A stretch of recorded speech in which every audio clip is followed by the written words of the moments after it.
Inilah sosok cucu Nabi Adam yang jadi penghalang Nabi Nuh berdakwah selama 950 tahun. Siapa dia? Nabi Nuh alaihissalam merupakan nabi ketiga setelah Nabi Adam dan Nabi Idris. Salah satu teladan yang bisa diambil dari Nabi Nuh adalah kesabaran, ketabahan, serta keteguhan dalam menghadapi kaumnya. Selama 950 tahun berdakwah, hanya ada 80 pengikut Nabi Nuh. Siapa sangka ternyata sosok yang menghalang-halangi dakwah Nabi Nuh tak lain adalah cucu Nabi Adam alaihissalam. Nabi Nuh memiliki nama asli Abdur Ghaffar atau Yaskur yang merupakan cucu dari Nabi Idris. Saat menginjak usia 480 tahun, Nabi Nuh diutus menjadi rasul melalui malaikat Jibril. Malaikat Jibril menemui Nabi Nuh dengan menyamar menjadi sosok yang tampan, sehingga Nabi Nuh merasa takjub dan bertanya perihal siapakah sebenarnya sosok yang ditemuinya. Malaikat Jibril kemudian menjawab pertanyaan Nabi Nuh dan menjelaskan bahwa dia adalah utusan Allah Subhanahu wa Ta'ala. Tujuan malaikat Jibril menemui Nabi Nuh adalah membawa risalah dan menyatakan bahwa Allah Subhanahu wa Ta'ala telah mengutusnya untuk meluruskan umat yang membangkang dan zalim. Saat bertemu, malaikat Jibril memakaikan baju kebesaran kepada Nabi Nuh yang disebut baju mujahidin. Jibril pun melilitkan sorban kemenangan serta memberi Nabi Nuh ikat pinggang. Setelah dikenakan, malaikat Jibril lalu memberi pesan kepada Nabi Nuh untuk memberi peringatan kepada musuh Allah Subhanahu wa Ta'ala yang bernama Duramsyil bin Fumail bin Jaij bin Habil bin Adam. Nabi Nuh kemudian mematuhi perintah dari malaikat Jibril untuk berdakwah kepada keturunan keempat Nabi Adam alaihissalam.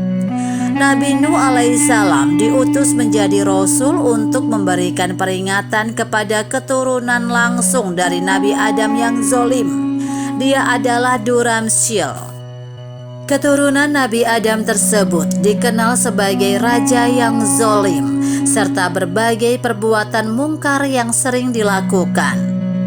Bentuk kemungkaran Duramsyil adalah orang yang pertama kali dikenal melakukan praktek judi, pertama kali membuat arak, bahkan orang yang pertama kali membuat baju berhiaskan emas.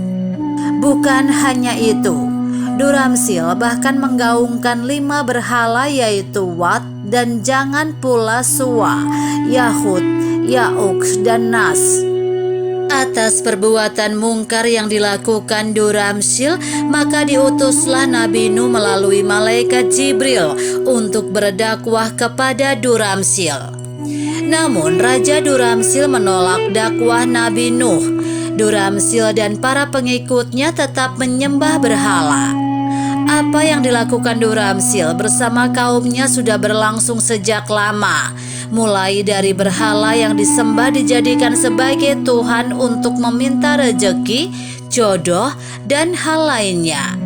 Sembahan berhala tersebut dijadikan Duramsyil sebagai tempat bergantung dalam kehidupan mereka. Dalam keadaan tersebut, Nabi Nuh dengan penuh kesabaran mengajak Duramsyil dan pengikutnya untuk berhenti menyembah berhala dan mengingatkan dan berupaya membuat sadar agar menyembah hanya kepada Allah Subhanahu wa Ta'ala. Kelakuan Duramsyil yang membuat dakwah Nabi Nuh mendapat rintangan yang amat berat.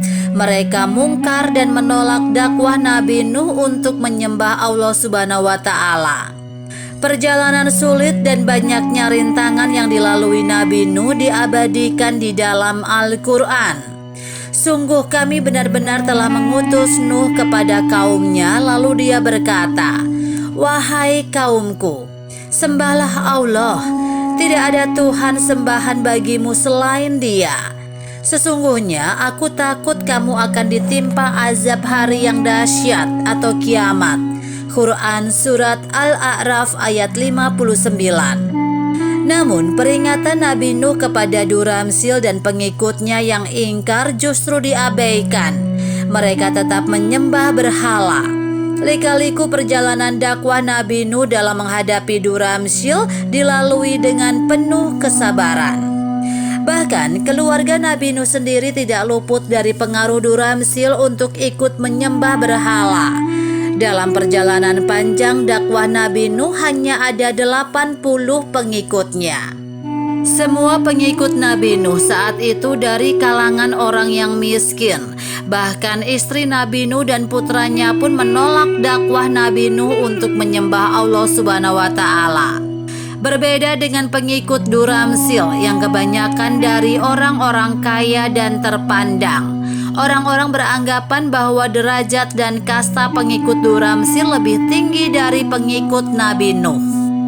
Maka orang-orang kaya di zaman Nabi Nuh menolak dakwahnya. Duramsil dan para pengikutnya merasa sombong atas derajat yang dimiliki. Mereka mencela dan menghina Nabi Nuh dan pengikutnya yang miskin.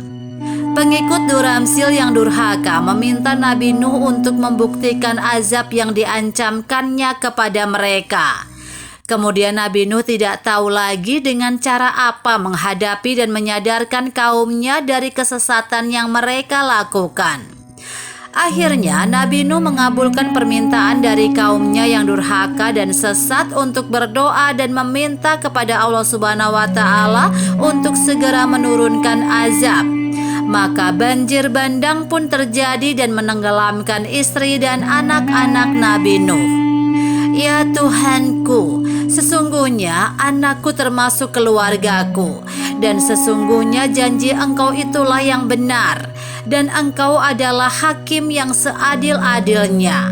Quran Surat Hud ayat 45. Wallahu alam bisawab.